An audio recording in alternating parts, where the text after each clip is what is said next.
சென்னையில வாக்கிங் போறப்ப கீழே கிடந்து எடுத்த 6 சவரன் நகைய எடுத்தவங்களே வச்சுக்காம அதோடைய உரிமையாளர்கள்ட்ட கொடுத்த சபீரா அப்படிங்கிற பெண்ணை எல்லாரும் பாராட்டி இந்த செய்தியை பகிர்ந்துட்டு இருக்காங்க. இதே மாதிரி கேரளால நடந்த ஒரு சம்பவத்தை கொஞ்சம் கவனிங்களேன். ஒரு 3 வருஷத்துக்கு முன்னாடி ஒரு பெண் தன்னுடைய வீட்டுல நகையை கலட்டி வச்சிருக்கிறாங்க. அதை காக்கா எடுத்துட்டு போய் தன்னுடைய கூட்டுல வச்சிருக்கு. அன்வர் என்கிற மரம் ஏறக்கூடிய ஒரு தொழிலாளி ஒரு மரத்துல ஏறும் போது அதுல இருக்கக்கூடிய காக்கா கூட்டுல இந்த ஒரு நகையை பாக்குறாரு. அந்த இடத்துக்கு பக்கத்துல இருக்கிற ஒரு நூலகத்துல 3 வருஷமா இந்த நகையை பற்றிய அறிவிப்பு செஞ்சுக்கிட்டே இருந்திருக்கிறாரு. அதுக்கப்புறம் அதோடைய உரிமையாளர்கள் வந்து அந்த நகையை வாங்கிட்டு போயிருக்கிறாங்க.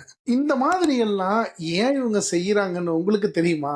ஏன்னா தனக்கு சொந்தம் இல்லாத இன்னொருத்தருடைய பொருளை கண்டெடுத்து அதை பற்றி அறிவிப்பு செய்யாதவங்க வழிகேட்டுலதான் இருக்கிறாங்க அப்படின்னு இவர்கள் பின்பற்றிட்டு இருக்கிற இறுதி இறை தூதர் முகமது ஸல்லல்லாஹு அலைஹி வஸல்லம் அவர்கள் சொல்லியிருக்கிறாங்க. ஒரு முறை ஒரு நபர் இறுதி தூதர் முகமது ஸல்லல்லாஹு அலைஹி வஸல்லம் அவர்களிடத்துல வந்து, நான் இன்ன இடத்துல ஒரு பொருளை கண்டெடுத்தேன், அந்த பொருளை நான் என்ன பண்றதுன்னு கேக்குறாங்க. எந்த இடத்துல நீ கண்டெடுத்தியோ அதே இடத்துல 1 வருடத்துக்கு அறிவிப்பு செய்யி. யாரும் வந்து கேட்கலன்னா அந்த பொருளை நீ பயன்படுத்திக்கோ. ஆனா எத்தனை வருஷம் கழிச்சு வந்து கேட்டாலும் அதோடைய அடையாளத்தை கரெக்டா சொன்னாங்கன்னா அதை நீ திரும்ப அவங்கள்ட்ட கொடுத்துடணும் அப்படின்னு இறை தூதர் முகமது ஸல்லல்லாஹு அலைஹி வஸல்லம் அவர்கள் சொன்னாங்க. 15 நூற்றாண்டுக்கு முன்னாடி நபிகள் நாயகம் சொன்ன இந்த அழகான வழிகாட்டுதலை எல்லாரும் பின்பற்றணும்னு நினைச்சீங்கன்னா இந்த வீடியோவை மறக்காம ஷேர் பண்ணிடுங்க.